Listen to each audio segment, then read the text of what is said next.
pre-birth language. I'm old enough to remember when people drove Datsun automobiles. They were produced by the Nissan Motor Company, but the base model was the Datsun.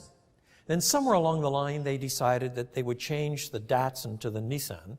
And all over America, there were slogans about the born-again Datsun.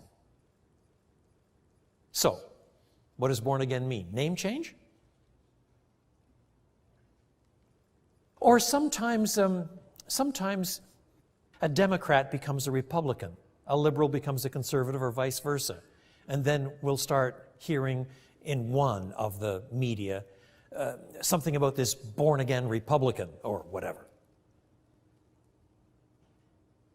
There's a pollster by the name of Barna who is constantly polling people to find out what they think about this or that or the other.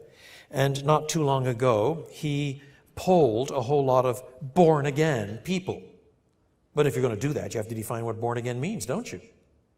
So he defined born-again as someone with a personal commitment to Jesus Christ that is still important to them today. And then what he discovered, rather sadly, was that the morals and mores of such so-called born-again people are not really much different from those of the whole generation and culture in which we live. But is that what Jesus has in mind? Is what Jesus has in mind someone who's made some kind of religious commitment to Jesus and is still more or less happy with it?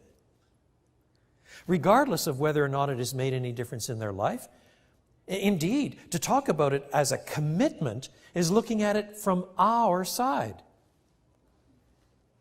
But the whole nature of birth seems to look at things from the other side.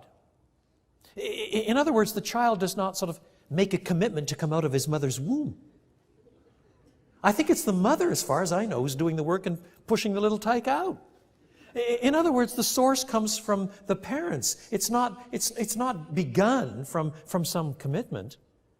Why does Jesus even use this sort of language?